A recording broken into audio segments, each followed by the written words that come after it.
Howdy Bugaroos! Welcome back to Stjernholm Reviews. The channel passed over 2,000 subscribers from all over the world in September 2022. That does not happen in any other way than when you gently tap that like and subscribe button to show you want more like this and share it with others. So thank you for the support, everybody. It really fuels me to keep making these in-depth, independent reviews and tips. Hey Aslan, can I do this please? Huh? No? Sorry, show's cancelled. In this review, I'm dating the legendary Klipsch Cornwall speakers in the latest and greatest version, the Cornwall 4. I will try to figure out what they're all about, who they might be for, and what they're capable of. This is American old school, and it's just redefined everything I thought I knew about music in the home. The review samples was kindly provided by Danish international reseller AV Connection. The Klipsch Heritage line are available for listening in their showrooms. Link in the description below.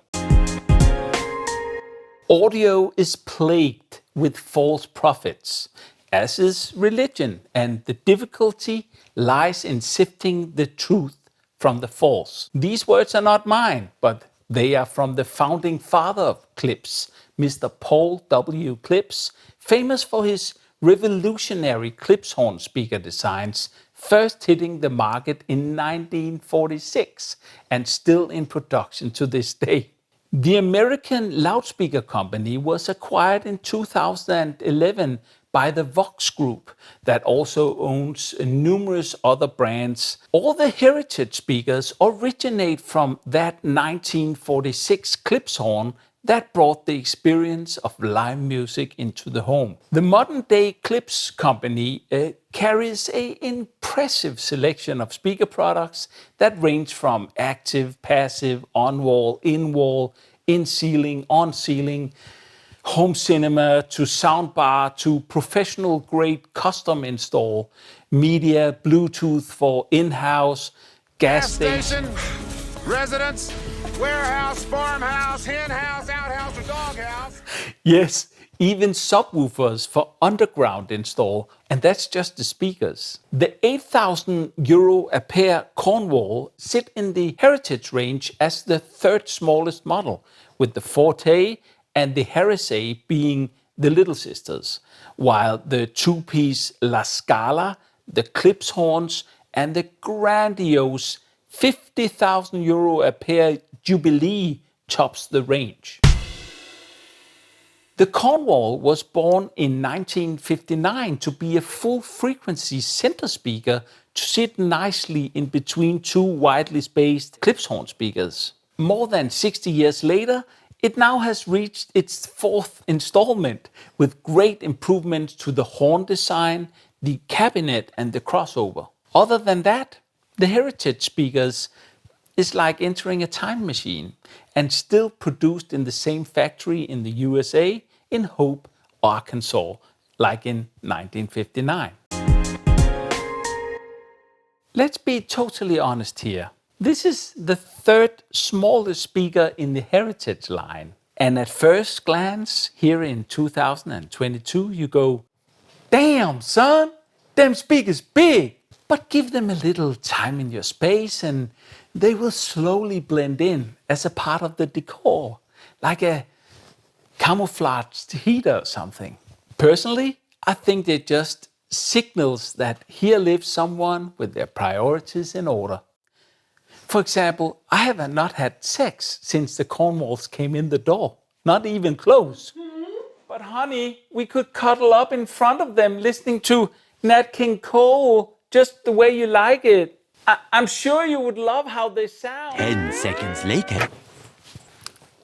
If the Cornwall is simply too much for your space, the nearly as capable little sister, the 44s, should deliver much of the same sound with a smidge less space and efficiency. Without the front grille attached, you get hints of the computer-assisted technology that has arrived to Generation 4 defined by the special shape of the Chairtrix horns, hinting at a sound experience that might be a big improvement over earlier day horns. Personally, I love the feeling with the magnetically attached front fabric on, which makes them much less noisy in the decor. The limited depth of the speaker also makes it less dominating to look at after a while. I love it actually. I find them cozy in the room. The Cornwalls are available in black ash, walnut and cherry finishes. The crossover frequency of the three-way design is 700 Hz for the mid-range,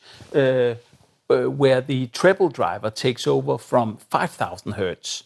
So basically the entire mid-range is covered by the central horn driver, suggesting that it is extremely important that Klipsch got that right. The frequency range of the speaker is reported as low as 34 Hz to 20 kHz, plus minus 4 dB. The nominal load is 8 ohms, and the speaker has a continuous power handling of 100 watts that in conjunction with the extreme efficiency can output at least 120 dB of sound pressure continuously at 1 meter.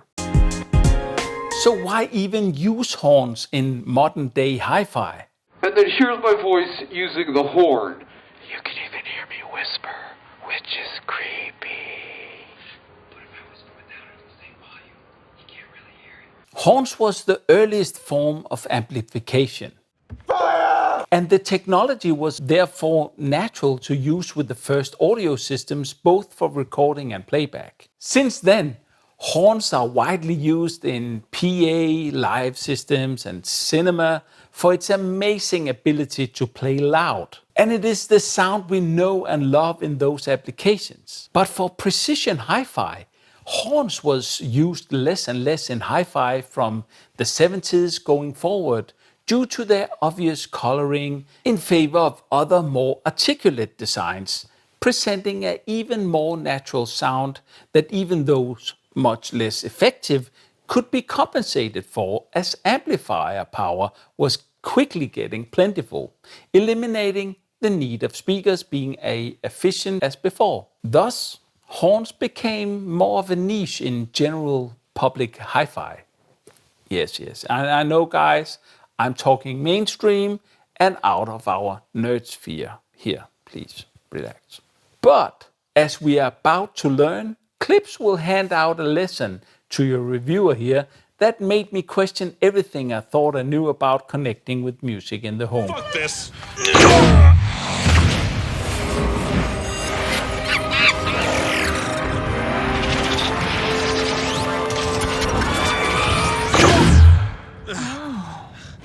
The power needed to drive a given speaker is often quite misunderstood due to the logarithmic nature of the dB scale. The Cornwall 4 here is an amazingly sensitive speaker capable of producing 102 dBs of sound pressure with just 1 watt, measured at 1 meter distance. That's a little over 3 feet. When taking into account that what is called air loss of about 3.5 dBs in a typical home per meter, you can listen at 85 dBs, which is refreshingly loud, 6 meters away with just 1 watt of amplifier power. For perspective, my usual reference speakers will require 8 times more power to do the same thing. In short, Cornwall produces massive sound pressure levels even with modest amplifiers, suggesting that even low power tube amps could be interesting to check out here for the ultimate retro sound. So who are they for? How do they sound? Oh boy, all I thought I knew about music and speakers got kind of turned upside down during my month-long review of the Cornwall 4s. I really did want to not like them and prove that the only things horn can do is shout and sound harsh. Well, basically I was totally wrong in most areas. So to give it some nuance for you to take in, I went on a journey, giving them the full Stjernholm Reviews treatment, peeling layer after layer of the onion to fully reveal what this speaker is about and, just as importantly, not about. What follows is a brief construction montage.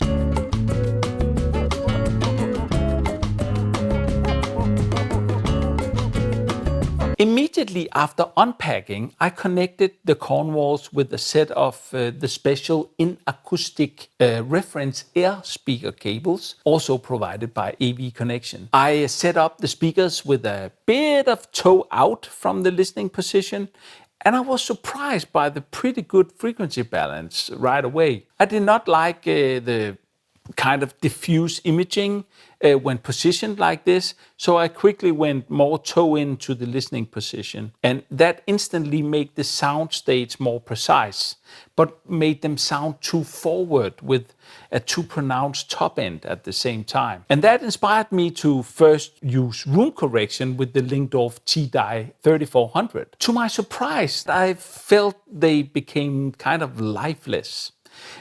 Like the party girls all of a sudden turned vegan, alcohol-free, and dressed up as nuns, all at the same time, naturally. The only positive was the low end when they were room corrected. Contrary to what you might think, the Cornwall bass are not ultimately deep.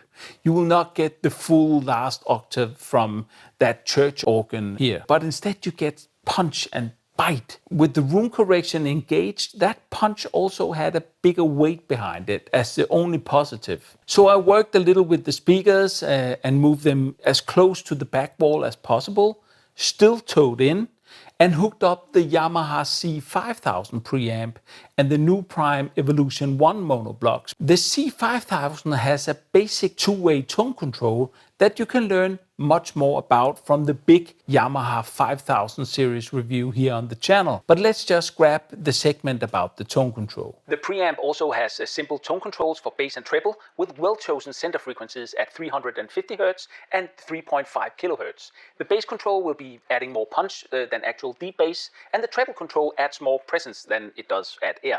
The pretty wide treble control is perfect to roll off some of the forwardness of the towed-in Cornwall.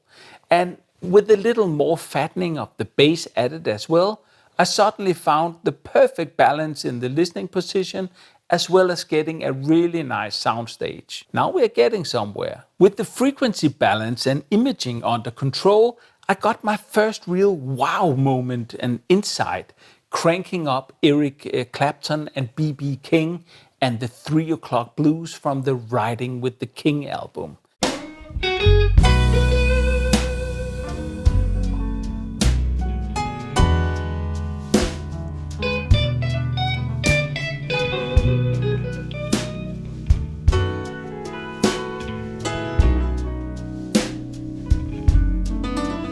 Goosebumps formed all over my body, and I went like, whoa, holy shit. The clarity of the mid-range, the dynamic punch, the bite, the crispness, and it's all smooth, no nasty edges, but extremely controlled, tight speed. The Cornwalls simply throw spades of music at you, calling for sand on the floor and a beer. The club feel is just there right away. And if you feel like playing really loud, they will just give you more, never sounding pressured, not even when producing sickening, crazy loud in the listening position. I also confirmed by moving around in the room while the speakers are towed in, that the frequency balance changes quite a bit. Sitting further away, the Cornwalls should definitely not be towed in, but just be allowed to create a wide dispersion field like in a club. This way, the Cornwalls will entertain the whole room with music. The first impressions using the C5000 New Prime combo are some very entertaining, very dynamic and crispy speakers with a surprisingly smooth mid-range and a dry, punchy bass. The way they throw music at you gives a immediate live feel that is nothing like the more lap-correct speakers I usually listen to. The immediate magic is how they make you feel, especially within genres like oldies and rock and blues, jazz, country, hip-hop. At the same time, they are surprisingly airy, they have a wide presentation, and the sound is so tight that you feel the sweat of that blues just foaming on your balls. Especially pianos has a immediate bite, and they manage perfectly to be crisp and smooth at the same time with that ambience and air that creates a true musical connection. That inspired me to check out Claire Martin's version of Black Coffee. All I do is pour black coffee. Since the blues caught my eye. It is like all the intention of the track is there, but it's just a tad funkier than I ever heard it before when portrayed by the Cornwalls. Does that make sense? Staying in piano land with the Baby Grand by Billy Joel, featuring his personal hero Ray Charles himself, confirms that funky feeling. Late at night, when it's dark and cold, I'll reach out for The punchy crispness inspires me to listen to hip-hop tunes like Busta Rhymes' Been Through the Storm from the Big Bang album, R&B from B.B. Winans' Love and Freedom album, but also oldies like Frank Sinatra, swinging sessions that sounds just right on the Cornwalls. When feeding the Cornwalls some of the sonic wizardry from the Point Yellow album, I turned to the track Siren Singing that starts off with a very dynamic punchy kick and a sub sweep that has brought so many speakers I had for review to their knees, including my reference speakers, meeting the driver end stops on a couple of occasions, playing this track at a healthy volume with powerful amplifiers. On the Cornwalls, the experience was extremely powerful with so much headroom that it felt like being kicked in the face.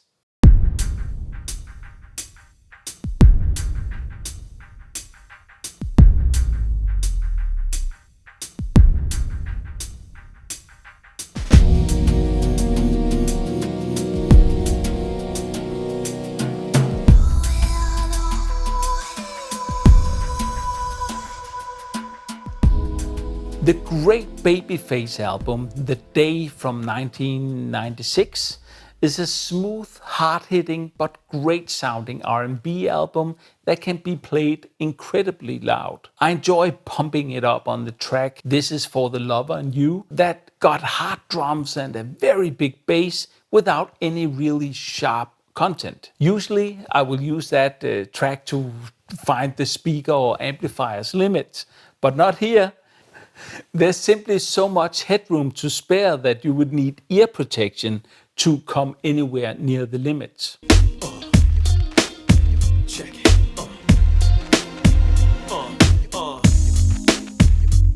Word is born. Yeah. I'll love you anyway, baby, anyway and every way I can. 'Cause I'm that kind. There's no doubt that the Cornwalls will love to go to any party you want to throw, even in decent-sized rooms, that is for sure. But what about the queen of audiophilia, Miss Diana Krall? Will she feel raped on the Cornwalls? You might think that she must be lost without that kind of resolution where you can hear if there's some dust on the cymbal in the drum kit, right? But not really. The Girl in the Other Room album sounds more live and intimate as it ever did on the Cornwalls. And again, I find myself foot tapping with pure joy. I'm looking for the best way to put it. In my experience here, I'm suddenly listening to a lot of stuff that I would normally not listen to with such joy on my normal reference speakers. And some of my favorite classical and choir music is fading into the background, together with the big, lush-sounding electronica tracks. The Cornwall is not a typically totally forgiving speaker at all. You can easily pick out stuff happening like on a studio monitor, but the presentation has so much soul, nerve, that is really playful, which comes across as putting musical joy in your body. It's so dynamic that pairing it with fast, powerful switching amps like the Evolution 1 monoblocks might even be too much for those who want a more lean-back presentation. Personally, I love the Evolution 1's takes what the Cornwall does so well to the very extreme. It's bloody awesome, but you can easily pair them with great tube amplifiers with moderate power for a more lean-back feel. So, what the hell is the magic potion that these speakers rub on the music? And what is it that we don't get? Well, with the Cornwall Force, we don't get the precision required to portray really intimate stuff with the absolute details and resolution. The so-called microdynamics, where you will be able to hear somebody pick their nose on the second row of the orchestra. I find their least impressive presentations to be with the classical music. For example, when playing the famous larger-than-life Mahler Symphony No. 3. Usually it's such a big concert that you can't hear it anywhere because there's not enough space in the concert halls for all the instruments.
The Cornwalls simply don't transport you to that concert hall. So even though the Cornwalls have big dynamics and actually also is very airy and roomy in the soundstage, they do not connect you with the finer emotions and sensitive details of quiet. While microdynamics really shine on my reference speakers, the Technics SBR1s, together with a very sharp and realistic imaging and sense of lush scale. The Cornwalls are less about absolute realism and more about the pure feels, barefooted, happy with a glass of Jack Daniels in hand, just enjoying the stuff that really matters. Also, it's surprisingly safe to say, no listening fatigue. I did a totally independent listening session with Tim Harris that you met before on the channel, where he reached the same conclusion as me after a couple of hours of listening. I think